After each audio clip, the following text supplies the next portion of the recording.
Now we discuss about the first lesson, force. When you ride a bicycle, most of the time your legs are pushing down on the pedals.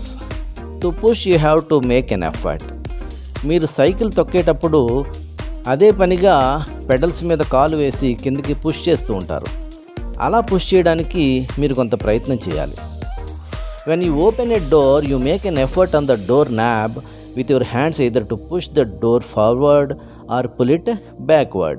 అలానే ఒక తలుపుని తెరవాలి అంటే ఆ door handle మీద చెయ్యి వేసి మీరు ముందుకు తొయ్యడం కానీ అంటే పుష్ చేయడం కానీ లేదా వెనక్కి పుల్ చేయడం కానీ చేస్తారు.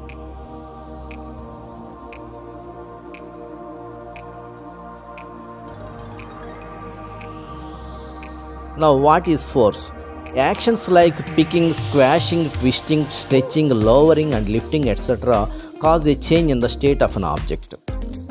మనం ఏదైనా వస్తువుని కింద నుంచి తీయడానికి కానీ లేదా దాన్ని దగ్గరికి నొక్కడానికి కానీ లేదా మెలిపెట్టడానికి కానీ సాగదీయడానికి కానీ దాన్ని కిందికి దించడానికి కానీ లేదా పైకి ఎత్తడానికి కానీ చేసే ఈ పనులన్నీ కూడా ఆ ఆబ్జెక్ట్ స్టేట్ను మార్చడానికి ఉపయోగపడతాయి.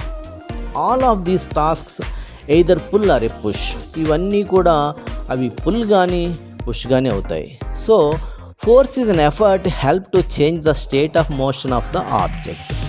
అంటే దీన్ని బట్టి ఫోర్స్ బలం అంటే మనం ఏమని చెప్పుకోవచ్చు, ఒక వస్తువు యొక్క స్టేట్ ఆఫ్ మోషన్ని అంటే అది మోషన్లో ఉంటే రెస్ట్లోకి రావడానికి లేదా రెస్ట్లో ఉంటే మోషన్లోకి తీసుకురావడానికి లేదా దాని షేప్ మార్చడానికి కూడా ఉపయోగపడే ఆ ప్రయత్నమే ఫోర్స్ అన్నమాట.